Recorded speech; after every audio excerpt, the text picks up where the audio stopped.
ওর নাম ছিল ডগেশ, আর ওর সাথে আমার পরিচয় হয়েছিল আজ থেকে আরো 3-4 বছর আগে। ওর এই ডগেশ নামটা আমি দিয়েছিলাম। ডগেশ আমার থেকে যত দূরেই থাকুক না কেন, যদি আমার মুখ দিয়ে একবার ডগেশ শব্দটা বের হয়েছে, আর ওই শব্দটা যদি কোনো মতো ওর কানে পৌঁছাইতো, দুনিয়ার কোনো শক্তি আর ওকে আটকে রাখতে পারতো না। চোখ বন্ধ করে শুনতে শুনতে দৌড়ায় এসে পড়তো আমার কাছে। ডগেশ,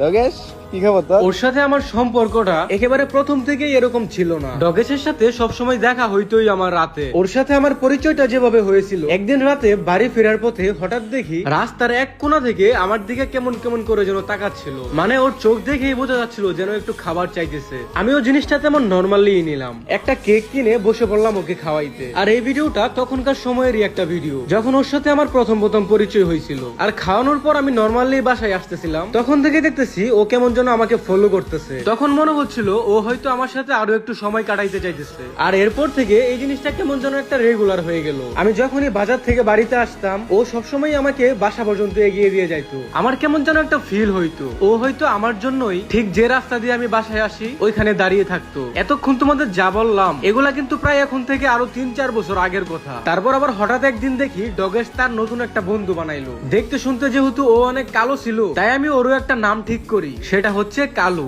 আমাকে রাতে বাড়ি দিয়ে যাওয়া এটা ডগেশ আর কালুর একটা ডিউটি হয়ে গেছিল। যতক্ষণ না আমি বাসায় ফিরবো ঠিক এভাবেই আমার পিছন পিছন হেঁটে আসবে। ওর সাথে আমার তেমন কোনো ভিডিও ক্লিপ নেই, তবে প্রায় 3 বছরেরও বেশি সময় ধরে ওদের সাথে থাকার পর কিছু কিছু ক্লিপ ফোনের মধ্যে ছিল, যেগুলা দিয়ে এই ভিডিওটা বানানো। অনেকে হয়তো ভাবতে পারো যে খাবার খাওয়াই বলে এগুলো আমার পিছন পিছন এভাবে ঘুরে, কিন্তু আসলে জিনিসটা এরকম ছিল না। মাঝে মধ্যে এমনও হতো তাড়াহুড়ার জন্য জলদি জলদি করে বাসায় আসতেছি, তখন হয়তো অনেক সময় ওকে খাবার দেওয়াও হতো না। কত মানুষ আসলো গেল, কিন্তু এই ডগেশ কখনো আমার পিছা ছাড়ে নাই। ও কিন্তু আমার পালিত কুকুর ছিল না, ওই যে সবাই একটা স্ট্রিট ডগ বলে ডাকে না, ওই রকম আর কি। তবে ওর জন্য যে আমরা কত জনের সাথে ঝগড়া করেছি তার কোনো হিসাব দিয়ে শেষ করা যাবে না। যেমন সেই গত বছরেরই একটা কথা, ডগেশ বেশিরভাগ সময় বাজারেই থাকতো। হঠাৎ বাজারে যাওয়ার পর দেখতে পাই ওর পিঠ দিয়ে রক্ত বের হচ্ছে, আর ওইটা দেখে বুঝাই যাচ্ছিল যে এটা কোনো কষাইয়ের কাজ, হয়তো কোনো মাংসের দোকানের সামনে দিয়ে যাচ্ছিল আর ওইখান দিয়ে ছুরি দিয়ে ওকে মেরেছে। ওই দিন পুরো বাজারের মধ্যে আমি আর সাথে আমার বন্ধুরা মিলে ডগেশকে নিয়ে নিয়ে হাঁটছিলাম, যে কার এত বড় সাহস, এখন পারলে সামনে আয় দেখি কিছু করে দেখা। কিন্তু ওই যে বোবা প্রাণী, সে হয়তো জানে যে কে ওকে আঘাতটা করেছে, কিন্তু মুখ ফুটে তো আর বলতে পারতেছিল না। ওই দিন বাজারে আমরা যেই ঝামেলা করছিলাম, তারপর থেকে আমাদের বাজারের মানুষেরা ডগেশকে মারা তো দূরের কথা, ওরে একটা ধমকি দেওয়ারও সাহস পায় নাই। ওকে প্রায় সব মানুষেরাই আদর করতো, কারণ ওই ছিলই একটা আদরের প্রাণী। তুমি বদমিজাজি কিংবা যতই রাগী হও না কেন,